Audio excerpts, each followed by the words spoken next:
Hello friends, ಈ ವಿಡಿಯೋದಲ್ಲಿ ಬಂದು ನಿಮಗೆ ಗೊರಾಮಿ ಮೀನಲ್ಲಿ ಮೇಲು ಫೀಮೇಲ್ ಹೆಂಗೆ ಕಂಡುಹಿಡಿಯೋದು ಅಂದರೆ ಗಂಡು ಹೆಣ್ಣು ಹೆಂಗೆ ಕಂಡುಹಿಡಿಯೋದು ಅಂತ ಈ ವಿಡಿಯೋದಲ್ಲಿ ತಿಳಿಸ್ಕೊಡಿ. ನೀವು ನೋಡ್ಬೋದು. ಇವಾಗ ನೀವು ನೋಡ್ತಾ ಇರೋದು ಬಂದು ಮೇಲ್ ಗೊರಾಮಿ ಮೀನು. ಮೇಲ್ ಹೆಂಗೆ ಕಂಡುಹಿಡಿಯೋದು ಅಂದರೆ ಮೇಲ್ಗಡೆ ಡಾರ್ಸಲ್ ಫಿನ್ ಐತೆ ನೋಡಿ, ಈ ಥರ ಶಾರ್ಪ್ ಆಗಿರುತ್ತೆ ಲಾಸ್ಟಲ್ಲಿ ಎಜ್ಜಲ್ಲಿ. ಈ ಥರ ಇದ್ದರೆ ಅದು ಮೇಲು, ಮತ್ತು ಕಲರೇಷನ್ ಬಂದು ಫೀಮೇಲ್ಗಿಂತ ಜಾಸ್ತಿ ಇರುತ್ತೆ ಮೇಲ್ಗಳು.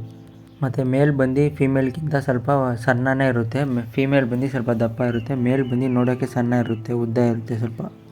ಇವಾಗ ನೀವು ನೋಡ್ತಾ ಇರೋದು ಬಂದು ಫೀಮೇಲ್ ಗೊರಾಮಿ ಮೀನು. ಫೀಮೇಲ್ ಹೆಂಗೆ ಕಂಡುಹಿಡಿಯೋದು ಅಂದರೆ ಮೇಲ್ಗಡೆ ಡಾರ್ಸಲ್ ಫಿನ್ ಐತೆ ನೋಡಿ, ಅದು ಬಂದು ರೌಂಡಾಗಿರುತ್ತೆ, ಅಂದರೆ ರೌಂಡ್ ಶೇಪ್ ಯು ಶೇಪಲ್ಲಿ ಇರುತ್ತೆ. ಈ ಥರ ಇದ್ದರೆ ಫೀಮೇಲು. ಮತ್ತು ಬಾಡಿ ಬಂದು ಸ್ವಲ್ಪ ದಪ್ಪನೇ ಇರುತ್ತೆ, ಮತ್ತು ಹೊಟ್ಟೆಯಲ್ಲಿ ಎಗ್ಸ್ ಇರುತ್ತೆ. ಇದು ಫೀಮೇಲು ಬ್ರೀಡಿಂಗ್ ಟೈಮಲ್ಲಿ ಈ ಥರ ಕಾಣಿಸುತ್ತೆ. ಕಲರೇಷನ್ ಬಂದು ಕಮ್ಮಿ ಇರುತ್ತೆ ಮೇಲ್ಗಿಂತ ಫೀಮೇಲು.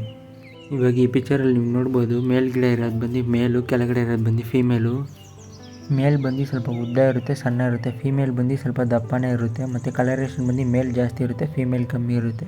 ಅಷ್ಟೇ ಫ್ರೆಂಡ್ಸ್ ಈ ವಿಡಿಯೋ ನೋಡ್ಕೊಂಡು ನೀವು ಗೊರಾಮಿ ಮೀನಲ್ಲಿ ಯಾವುದು ಮೇಲು ಯಾವುದು ಫೀಮೇಲ್ ಅಂತ ಕಂಡುಹಿಡಿಬೋದು. ಮತ್ತು ಈ ಗೊರಾಮಿಗಳು ಬಂದು ಸ್ಪಾಟೆಡ್ ಗೊರಾಮಿ ಅಂತಾರೆ, ಇಲ್ಲಾಂದರೆ ಬ್ಲೂ ಕಲರ್ ಗೊರಾಮಿ ಅಂತಾರೆ.